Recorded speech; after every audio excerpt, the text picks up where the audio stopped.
আসসালামু আলাইকুম।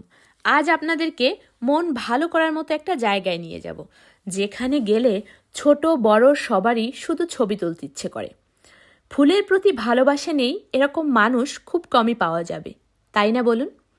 Cherry blossom বা সাকুরা তেমনি বিখ্যাত একটি ফুল। সারা বিশ্বেও এই ফুলের অনেক কদর, কারণ এটা দেখতে এতটাই সুন্দর যে কেউ বিমোহিত না হয়ে পারবে না। কিছুদিন আগেই আমাদের ছিল কনকনে ঠান্ডা শীত, আর শীতের শেষে প্রাণ ফিরে পেয়েছে এই মৃত প্রায় পাতাহীন গাছের ডালগুলো। এখন এই গাছগুলোকে দেখলে আমার মনে হয় গাছের ডালে ডালে পরীরা পাখা মেলে বসে আছে। কোমল সুন্দর বাতাস আর উষ্ণ আবহাওয়ায় প্রকৃতির শান্ত স্নিগ্ধ মুগ্ধতার গন্ধই বলে দিচ্ছে দরজায় কড়া নাড়ছে বসন্ত। এসে গেল বসন্ত।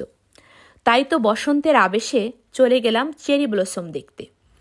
এই ফুলগুলো সাদা ও মিষ্টি গোলাপি রঙের হয়। জাপান, চীন, কোরিয়াতে সাকুরা ফুল অনেক দেখা যায়, তবে তুরস্কেও বিভিন্ন পার্কে ছড়িয়ে রয়েছে সাকুরা ফুলের সৌন্দর্য।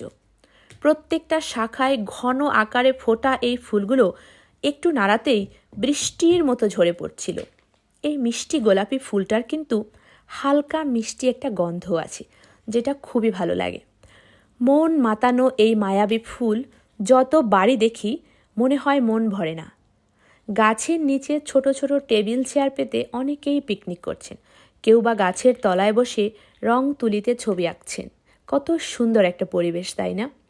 আসলে কিছু কিছু দেশে বসন্ত যখন আসে, সেটা আপনি এতটা দৃঢ়ভাবে উপলব্ধি করবেন যে আপনার মনই বলে দেবে চারপাশে বসন্ত এসে গেছে, তুমিও রঙিন হয়ে ওঠো। তো সত্যি বলতে এই প্রকৃতির এই সুন্দর সুন্দর দৃশ্যগুলো সবারই মনকে ভালো করে দেয়।